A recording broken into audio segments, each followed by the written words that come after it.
we've all been taught, we live on an average globular planet within an average solar system, within an average galaxy. Relatively speaking, our home is a mere speck in an infinite universe. We've been taught that this speck of a planet is spinning on a rotational axis once every 24 hours, or over 1,000 miles per hour at the equator. Furthermore, the planet is supposedly orbiting, perpetually falling around the sun once every 365 days, or almost 20 miles per second. On top of that, our solar system is orbiting the galactic center at over 140 miles per second. And if all that wasn't enough, our galaxy is hurling through space at a whopping 1.34 million miles per hour in the direction of the constellation Hydra. World leaders and the official pontificates of science would have us believe that life itself is an accident.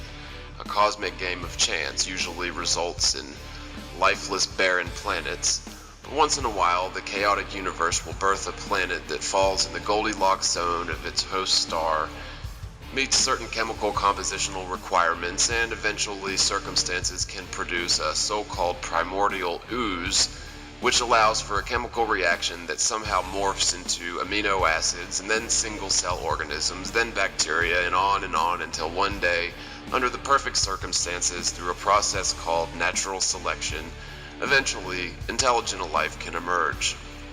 They would have you believe that life on Earth isn't anything particularly special, and there's probably millions of other worlds within the infinite vastness of the universe which host intelligent life, effectively making our existence just another case of insignificant life in the universe. To be clear from the get-go, the idea of evolution and the globular Earth idea are just that, ideas, theories. You'd think that if this type of evolution was indeed the true origin of human life, there would be some verbal or written history that jives with these theories. Unfortunately for the proponents of these theories, most civilizations in this world will never reflect a history of evolution, but rather that of divine creation. The sad fact is, our species is suffering from a form of mass amnesia wherein we do not know our origins. We really don't know how we came to exist on this world. Or do we? Up until recently, you would have asked me what type of planet we live on. I would have regurgitated exactly what NASA reports as fact. If you're not aware of the United States government recruiting Nazi intelligent agents, scientists, and engineers immediately after World War II, you need to stop this video and do some research on the origins of NASA, Project Paperclip, and Wernher von Braun, the Nazi origins of NASA. You'll be surprised to learn that after the Nazis were defeated in World War II, there was a frantic clamoring between Russia and the United States to stake claims in the Nazi intelligence, personnel, scientists, engineers, technologies, and resources. During the Nuremberg trials after World War II, Nazi scientists were secretly smuggled into America by our very own government by the thousands. The History Channel would have you believe that we took in a few dozen of the top minds in Germany. The magnitude of this understatement cannot be understated. We took in countless thousands of Nazi scientists, gave them immunity for any crimes against humanity they might have participated in during the war, and kept this information from the United States citizens for over 50 years. Our government took in thousands and thousands of the brightest Nazi minds and paid them to spearhead programs like NASA. If you aren't aware of the Nazi origins of NASA, then this might come as a surprise to you, but NASA is nothing more than a pack of professional liars, pseudoscientists, charlatans, Freemasons, and Mormons. They've asserted their scientific godhood status wherein no one can question their official line without being ridiculed and dismissed as stupid or crazy. If you write the textbooks that physicists study to pass an exam, aka vomit regurgitation, anyone who doesn't conform to your paradigm will never make it as a student or a scientist for that matter, and will therefore never challenge your preconceived, pre-approved paradigm. You may not be aware that every single astronaut in American history was either a Mason or a Mormon or both. Now, I don't have anything against your average Mason or your average Mormon per se. However, both Masons and Mormons have sworn a blood oath to a secret brotherhood that trumps any other oath they might have subsequently taken. One of the 10 Commandments of Christianity, for example, involves not bearing false witness or not lying. One of the only commandments of Masons is to not divulge lodge secrets, and that includes lying your ass off about the lodge's true purpose, if necessary. Most Masons are in the Blue Lodge, or introductory 3 degrees, wherein they are misled as to the true meanings of certain concepts involved with Freemasonry. But they are also misled into believing that they have a firm grasp of the same concepts. This is proof positive that most Masons are probably well-meaning, honest people with good intentions, but they are unwittingly participating in Luciferian practices. With all that being said, do you really want to take what a group of Nazi Freemasons and Mormon scientists state as absolute fact without checking it? Do you really trust NASA as an unquestionable source of scientific truth? Now, I'm probably picking on the Nazis a little bit too harshly here, as World War II was a manufactured event, planned and executed by powerful global elites, with the end goal being the overnight ruination of the sovereign German people and the creation of the nation-state of Israel, all in accordance with biblical prophecy.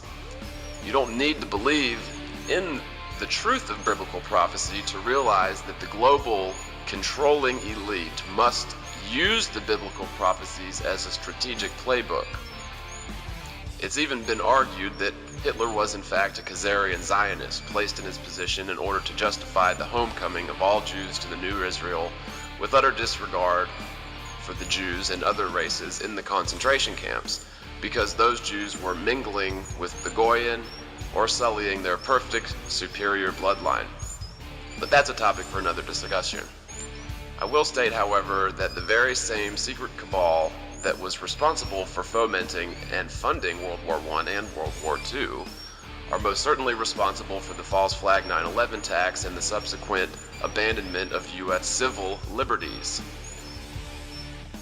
The militarization of the American police and the domestic spying programs such as the Patriot Act, which were propped up by the convenient pretext created in September of 2001. These people plan so far ahead that it typically takes generations for their plans to come to fruition. While they are incredibly patient, they'll always try to accelerate their agenda whenever possible. This is blatant proof of foreknowledge on the part of the neoconservatives who took over our government when W. Bush was elected. The Project for the New American Century's manifesto, Rebuilding America's Defenses, was a mission statement type document wherein neoconservative Republican plutocrats described the need for catalyzing event or a new Pearl Harbor in order to catapult America into their vision of the 21st century, wherein America will dethrone their new world order. Now, during the late 50s, mere years after the end of World War II, when the Nazi NASA was being created, there was a vacuum of power in Europe. America and Russia began a frantic contest to suck up German technology and resources, which ultimately coalesced into the so-called Cold War that my generation grew up in. The United States and Russia's rocket technology was utter crap when compared to the German technology. If you compare the German Super Tiger tanks to the US Shermans, you'll have a basic understanding of what type of engineering advantages Germany held above the US and all other contemporary nations. In other words, the United States was lusting after the power held by the Nazis. This statement must be true, otherwise our government never would have allowed Nazis like von Braun to enter America with immunity, let alone give them huge salaries and the latitude to run national programs such as NASA. It's worth mentioning that George W. Bush's grandfather, Prescott Bush, was caught trading with the enemy by providing financing, oil, and steel for the Nazi war machine. Elements of our government have been in bed with and on board with the Nazi brand of fascism since the beginning, which in summary was the belief in a master race of superior beings who possess the right through power to control the world. Yes, all powerful men crave nothing if not absolute power. Now, ask yourself a question. How can you control an entire world full of sovereign people? The answer isn't by force, because if you force your will upon people violently, they will invariably rebel against the oppressor, and their head or the heads of their descendants will eventually end up on a pike. The only way you can truly control the entire world is through deception. For the last 100 years, give or take, people have known the Earth to be a globe, and they have known that humans evolved from apes. Without any proof, these two theories in particular have been taught in public schools as absolute fact, sort of like a strong faith in a gospel. During the 1960s, NASA put an end to any debate regarding the shape of our world by traveling to the moon and taking a few pictures of the Earth from 500,000 miles away. Or did they? It has now come to public knowledge that the moon landings were 100% fake. Even the pictures they took of Earth, and I use the term loosely, on that journey were demonstrably false. However, these very same pictures are the only such pictures in circulation. This includes all science textbooks, documentaries, and lectures that show the exact same fake picture over and over and over again. In case people started getting tired of that picture, they changed it up a little bit by flipping the image over 180 degrees. Yep, they just turned it upside down and asserted that it was a totally different picture of the Earth. The image of the world you're viewing is the only real picture of the Earth used in every textbook, every documentary. This image was a hoax perpetrated on the world by the NASA Nazis. The fact is that no astronaut has ever been to the moon, nor has any manned craft been any further than the so-called low Earth orbit, or beneath the Van Allen radiation belts. These are barriers made of toxic radiation that encompasses our planet, which make it impossible for any living being to pass through them without being fried. And none of the fallen angel named missions, Apollo, Mercury, Gemini, all names of fallen angels, were equipped to deal with such levels of radiation. The fact is that NASA wasn't aware of the Van Allen belts when they allegedly went to the moon, so they simply didn't have to prepare for them. There was no lead lining or radiation shielding in the capsule, so the astronauts would have literally been fried like a microwave when they passed through the Van Allen belts on the way to the moon. So how did they get through the Van Allen belts? Well, according to the astronaut themselves, those belts hadn't been discovered yet, so they didn't need to worry about them. So let me say that again. When Bart Sibrel asked the astronaut how they were able to traverse through the Van Allen belts on the way to the moon, he was told by the astronaut that he didn't think they had gone through the Van Allen belts, but if they did go through them, the mission wasn't affected because the said belts hadn't been discovered yet. So by this logic, we should assume that being ignorant of a natural force magically excuses us from experiencing its effects. So with that line of thought, we should assume that gravity didn't affect anyone prior to Isaac Newton. So anyone prior to that Apple incident just floated away into the abyss of space. The reason our space program has never returned to the moon is because they never went to the moon to begin with. They could not continue faking trips to the moon, and there wasn't any further motivation to do so. Their mission had already been accomplished. In fact, the sole purpose of the Apollo missions was to produce proof that the Earth was a globe and end all the debate once and for all. Once this was accomplished, there wasn't any further reason to trick people into believing they're able to visit the moon, other than the fact that they did make trillions of dollars from the US taxpayers. But again, their mission wasn't about money. It was about world domination. If you want any more information on the moon landing hoax, check out A Strange Thing Happened on the Way to the Moon, Astronauts Gone Wild, and just take a look at the International Space Station hairspray hoax, and how Stanley Kubrick filmed the moon landing hoax and revealed the story subliminally in the cult classic film The Shining. Okay, so now that we have a basic understanding of the foundations of NASA and how they are inherently a deceptive Nazi organization, it doesn't take a rocket scientist to figure out that they have lied to us in order to gain control over our wealth, but more importantly, our collective paradigm. The fact that our government conscripted foreign enemies to run our so-called space program is a testament to the fact that we no longer have a constitution to protect. How is our government protecting the Constitution from enemies, foreign and domestic, when they have literally brought in foreign enemies to spearhead our rocket technology? It's much easier to control a globe than it is to control a potentially infinite world. With these facts in mind, we must totally disregard any information vomited forth from NASA, every last bit of it. If you decide to eat up the Nazi NASA vomit, you deserve the consequences. which are fundamental misunderstanding about our place in the natural universe. In light of this information, we must verify with full scrutiny anything NASA has claimed since its very inception. They are not a trustworthy source of information, and we can no longer blindly add their ridiculous claims into our textbooks and documentaries, and ultimately purge all of NASA's poisonous lies from our collective consciousness. Contrary to popular belief, what we know can indeed hurt us, especially if what we know is total bullshit. There is no proof that our world is a planet orbiting the sun. There is no proof that the sun is 93 million miles away, or that the moon is nearly 240,000 miles away. And finally, there is no proof that our world is a globe.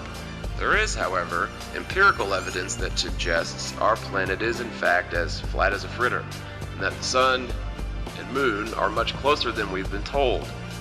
I'm going to touch on some of the most important pieces of evidence that need to be either explained or disproven, which demonstrate that our world is indeed a plane, meaning a flat surface, and it is not a globular speck of dust orbiting the sun. Air travel. East to west flight times are the same as west to east flight times. If the Earth was actually spinning at 1,000 miles per hour, then a westbound flight should take at least twice as long as an eastbound flight. Horizons always eye level, regardless of altitude. If you are on a globe, the higher up you go, the lower the horizon should appear relative to distance. In fact, there should be an exponential effect wherein the horizon would appear to drop lower and lower as you gain altitude the further away you look. Eventually, once high enough, you wouldn't be able to see the horizon at all. I've been on several airline flights, and I've never seen the horizon drop off in the distance. And no, you cannot see the curvature of the Earth in an airplane window. Either the windows are fisheye glass, which makes any straight line appear curved, or you have been so brainwashed that you render the perfectly flat horizon as a curve in your own brain. Even if Earth was a globe, you wouldn't be able to detect such a curve on the horizon from an airplane, as a sphere would simply cease to be visible below the horizon at a drop-off point. This simply isn't the case because we're not on a sphere. You would, however, on a sphere, see the horizon drop lower and lower as you gain altitude and look further away until the horizon would finally disappear beneath itself. Since we're not on a globe, we instead see a perfectly flat horizon at eye level as far as the eye can see, no matter how high in altitude we may climb. This is a flat world, not a sphere. Furthermore, if you are on a globe, what you should see is the higher you are in altitude, the horizon should appear to drop exponentially the further and further you look away. You should see buildings appear to angle away from you the further away they get. But instead, all buildings appear to be level and flat, regardless of how far away they are. Sun rays. You can see hot spots directly beneath the sun on the tops of clouds. If the sun was truly 93 million miles away, the light from it would be so diffused by the time it reached Earth, you would not see such hot spots on the tops of clouds. Also, if you've ever seen sun rays bursting through clouds, you'll notice a perspective origin of the rays, proving that the sun is much, much closer to the Earth. If the sun was indeed 93 million miles out, the ray burst through clouds would appear as parallel lines, not convergent lines. The relative size of the sun and moon. You probably have noticed that the sun and moon appear to be identical in size. NASA would have us believe that this is because the sun is exactly 400 times larger than the moon, but is also exactly 400 times further away than the moon. This is crap. Nightly moon disappearances. Anyone? Have you ever noticed the moon disappear at night only to reappear nearing the morning? No, because the sun and moon are never on opposite sides of the Earth. I believe the sun is slightly larger than the moon and only slightly further away, but not 93 million miles away. Ships at sea would appear to drop lower and lower on the horizon the further away they get, while tilting away from you, apparently, the further away they get. Constellation realignment. If our galaxy was just one of 100 billion hurling through space at millions of miles per hour, and all the other galaxies were doing the same thing, Wouldn't you expect to see some relative change in the night sky over thousands of years? It seems to me that the night sky has remained constant throughout history, and we still have all the same astrological configurations as the ones that were developed in ancient times. Proposed orbital patterns are too chaotic. Take a look at this video and you'll see that the law of gravity as described by Einstein's theory of relativity does not account for planetary behavior in the proposed orbital patterns. Gravity only seems to account for the planetary orbits if the solar system is standing still. But according to NASA's own theory, the sun is traveling through space, orbiting around the galactic center. So how does gravity explain the vortex patterns displayed by planets here? It doesn't. There is no explanation for this computer model, and it simply doesn't work. Objects orbiting a moving body like the sun in this model would be cast out of the orbit almost immediately because there's nothing to hold the planets to these orbital patterns. Poor quality images cut into crappy animations of the Earth rotating from space. For all the countless millions spent on these space programs, the best we can get are these low-resolution composites of the Earth's rotation, and the only high-res animations we get are CG composites. I call bullshit. There are some excellent sources of information on the flat Earth fact versus the globular soup theory, but be careful about the disinformation campaigns as always. There's literally a fake shill dummy campaign that's been around for quite a while. It's either the Flat Earth Society or the Flat Earth Research Society. It's one of those. One of those is a joke. They make outrageous claims about the flat Earth theory that are demonstrably false, bring in red herring arguments to life. They effectively place the flat Earth into the tabloid bucket for most people that research the topic. There are some legitimate people who mean well and seem to be mostly correct about the reality of this situation. On the other hand, you also have some legitimate sounding people who want to smear this discussion by speaking truth mixed with obvious fiction, and will attempt to derail this discussion by any means possible. This is the discussion they don't want you having. This ties in so perfectly to all the other modern conspiracies perpetrated upon us by the elite cabals in power. If we can bring this discussion to life, we might just have a chance at beating this great deception. I don't think that anyone has all the answers at this point, but I personally agree very strongly with the facts surrounding our flat world, and very strongly disagree with the half-truths and total bullshit that has been half-heartedly shoveled on our proverbial heads by the Nazi NASA. A couple of guys who I strongly recommend and have borrowed some clips for this video are Math Boylan, the NASA channel on YouTube. Math is a hyper-realistic painter, stand-up comic, and a total fucking trip. This dude seems to be pretty smart and was apparently a private contractor for NASA, specializing in ultra-realistic renderings of hypothetical alien worlds with attention to specific lighting scenarios based on predefined mock celestial events.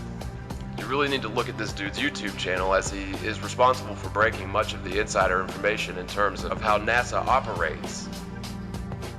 Time-lapse footage of the Earth from space, video footage sped up, but the clouds don't mutate.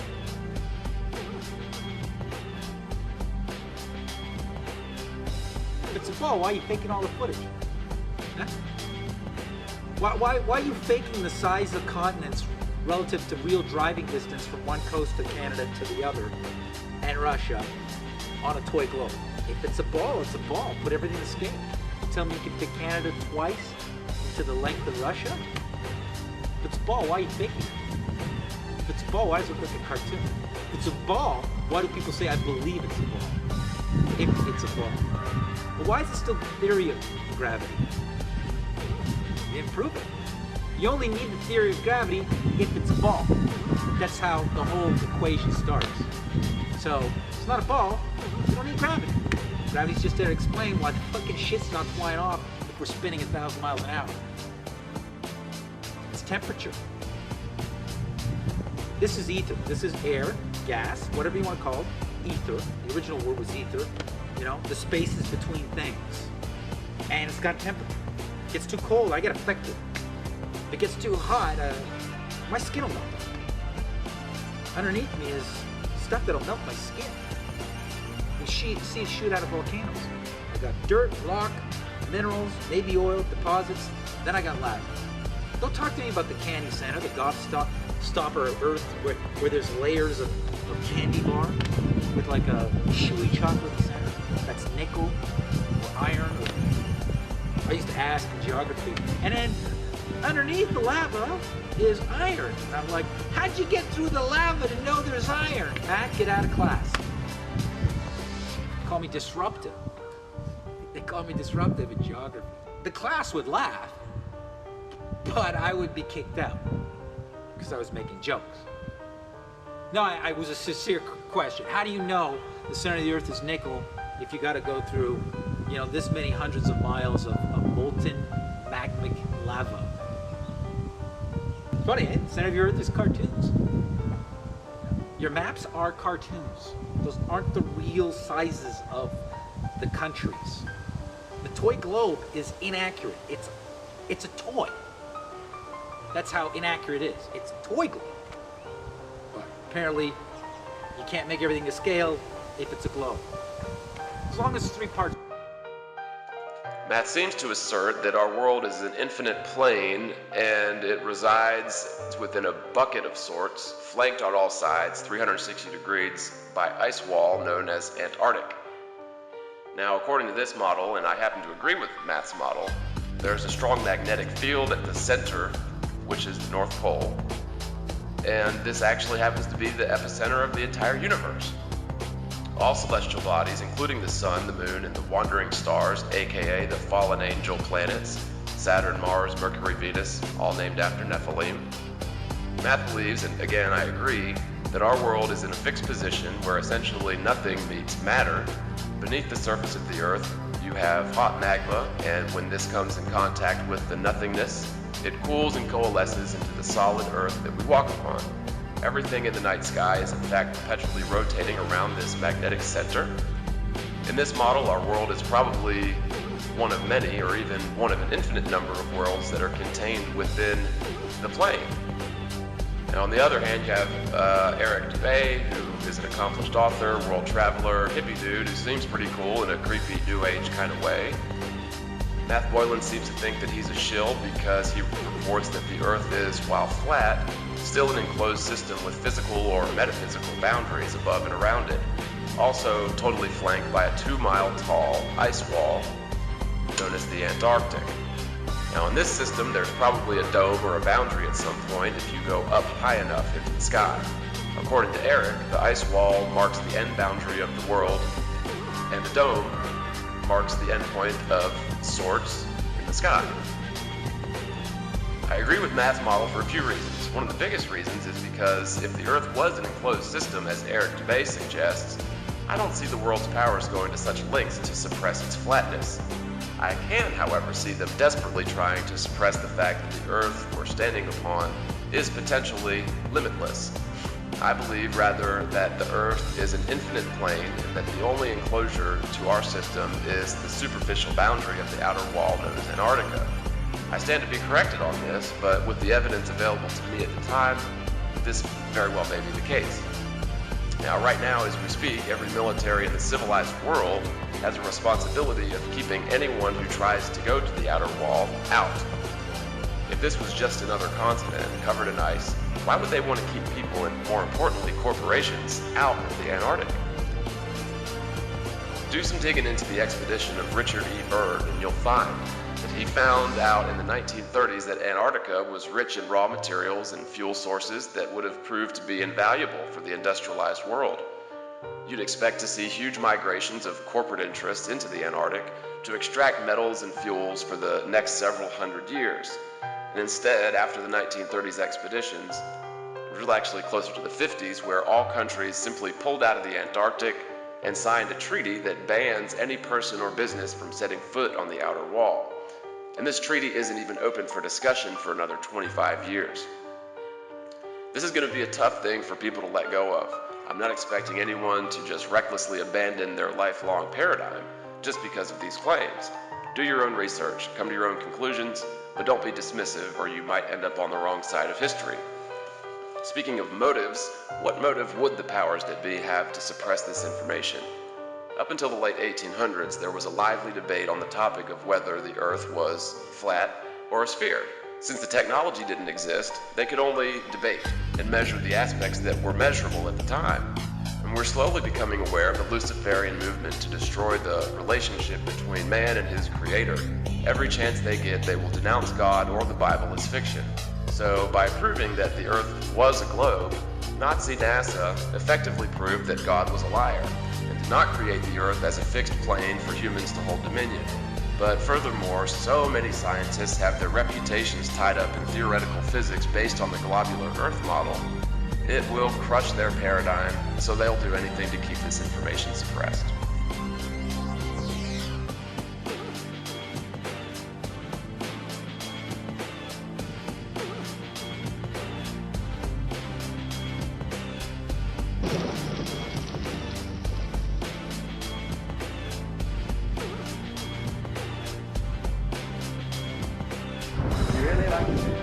You're the one who said you walked on the moon when you didn't. Calling the kettle black, if I ever thought of saying I misrepresented myself. Away from me. You're a coward and a liar and a thief.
New York City skyline, Midtown Manhattan.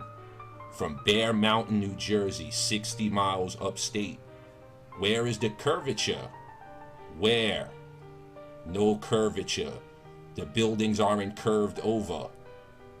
Empire State Building is straight up. Straight. On the flat earth.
is the curvature?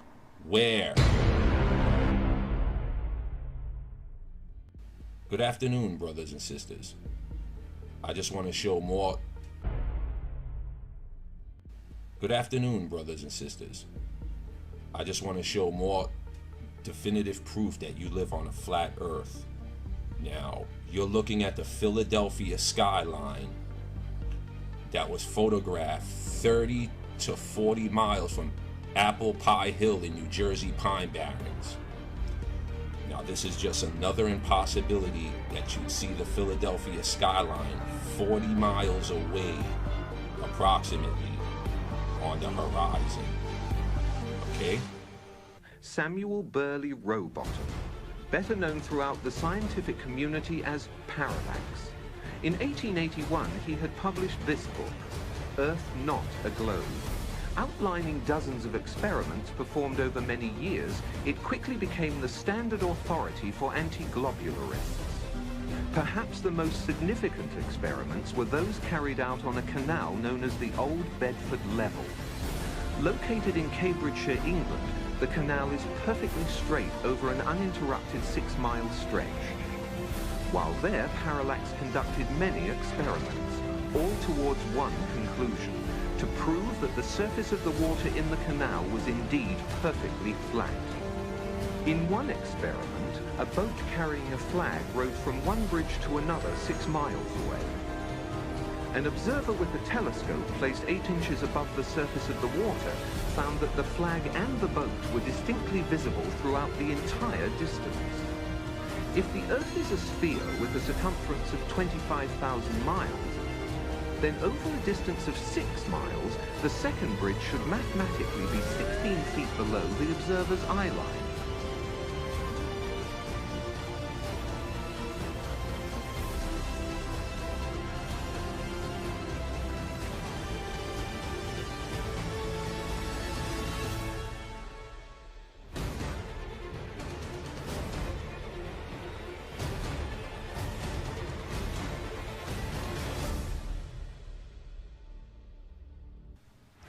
Here, you can see the New York City skyline from 60 miles upstate in Bear Mountain.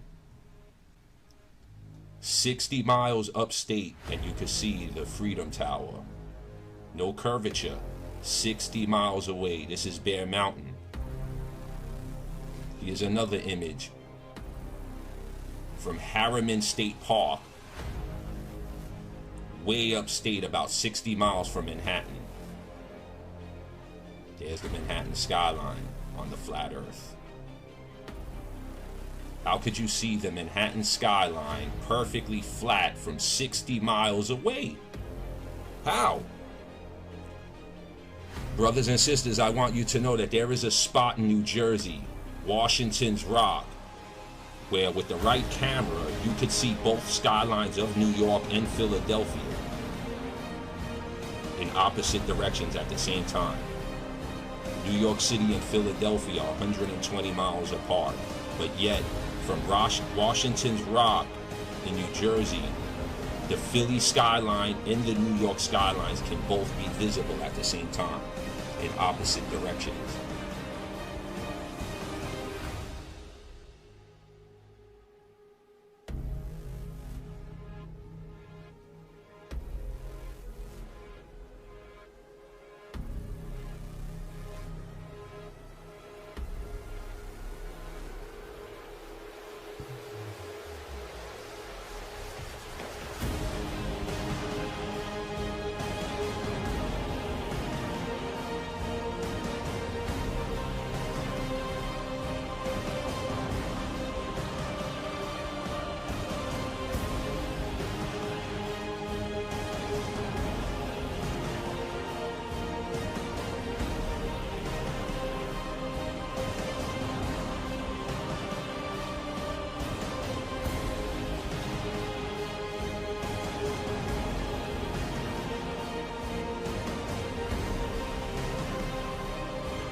couldn't hear it in the vacuum of space. Any ill effects from the Van Allen radiation belts? No. Now, I'm not sure we went far enough out to encounter the Van Allen radiation belt. Maybe we did. Beginning at an altitude of 1,000 miles and extending an additional 25,000 miles, lay lethal bands of radiation called the Van Allen radiation belts. Every space mission in history with humans on board, from both the United States and Soviet Union, from the first in 1961 to the present, has been well below this deadly radiation field. Mercury, Gemini, Soyuz, Skylab, the Space Shuttle, all maintained altitudes well below 1,000 miles. All except Apollo. I don't know the distance to the Van Allen radiation belt, and if we did, it wasn't a problem. If we were going to encounter it, then we would have had to build the spacecraft and the spacesuit to not give humans a problem. You don't just build something and hope it works. You study to see what the threats are, the environment is, and then you say, how thick do I have to make the metal on the spacecraft so that going through this kind of radiation or these kind of meteoroids, it won't get hurt. And so then we build it that way. The belts are 1,000 miles to 25,000 miles above the Earth. Then we went right out through them. No effects on your cells? Didn't even know it. I don't think anybody, well, maybe somebody said you went through the radiation belt, but we didn't feel it inside, and we didn't get any, added radiation. In 1998, the Space Shuttle flew to an altitude of 350 miles, one of its highest altitudes ever, hundreds of miles below the beginning of a field of radiation that was so severe that the astronauts inside of their shielded spacecraft and inside of their shielded spacesuits saw flashes of light with their eyes shut that they described as shooting stars, due to radiation penetrating first the shuttle's shielding, then their spacesuit shielding, then their skulls, and finally the retinas of their closed eyes. As a result, CNN issued the following report noting NASA's unpredicted surprise. The radiation belt surrounding Earth may be more dangerous for spacewalking astronauts than previously believed.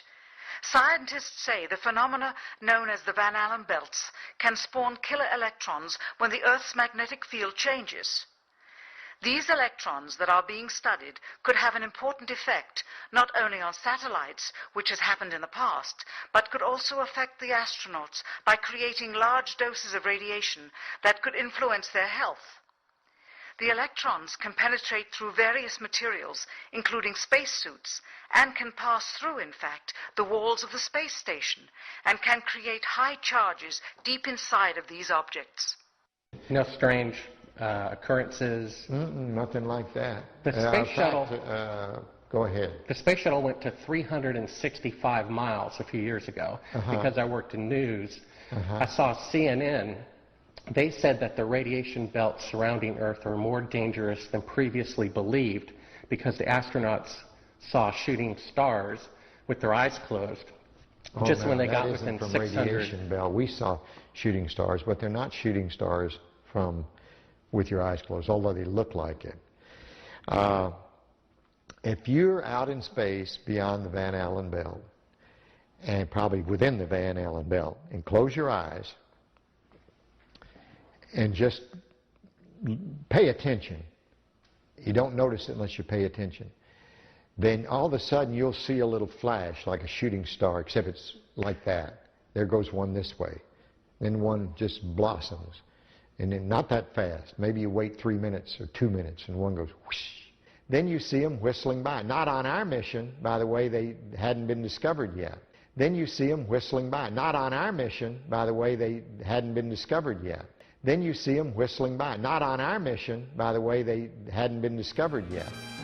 I saw them one day.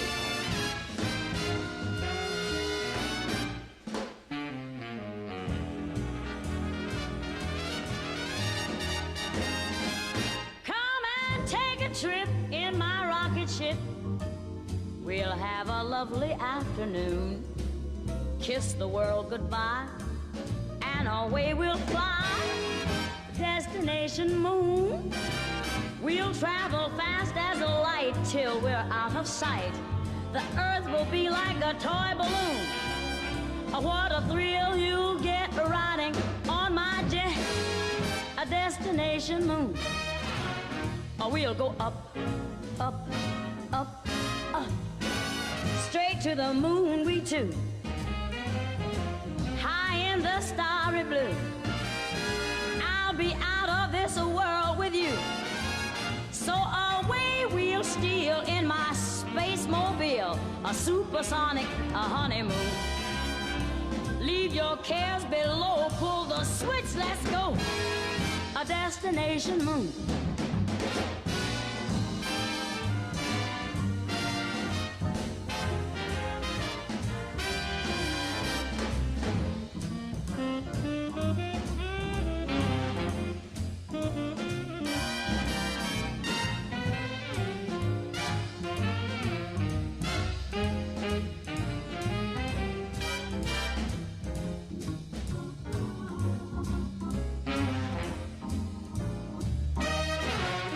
We'll go up, up, up, up, straight to the moon we two. We'll be high in the starry blue. I'll be out of this world with you, so away we'll steal in my jet mobile, a supersonic, a honeymoon. Leave your cares below, pull that switch, let's go, destination. We're flying high up in the sky, destination, destination moon.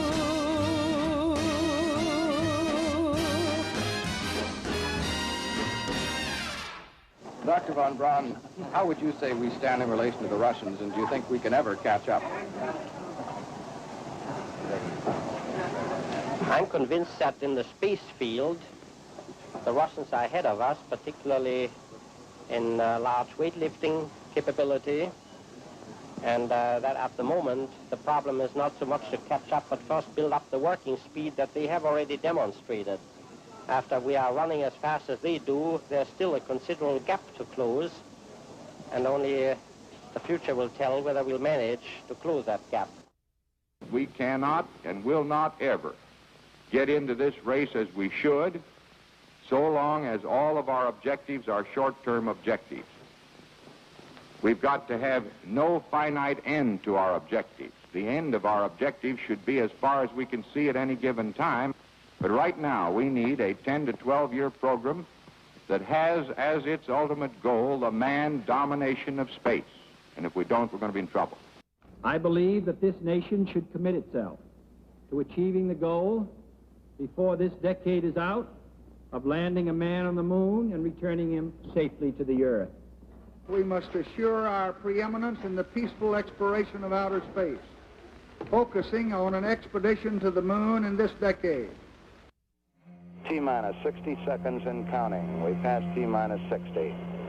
55 seconds and counting. Neil Armstrong reported back when he received the good wishes. Thank you very much. We know it will be a good flight. Good luck and Godspeed. 40 seconds away from the Apollo 11 liftoff. All the second stage tanks now pressurized.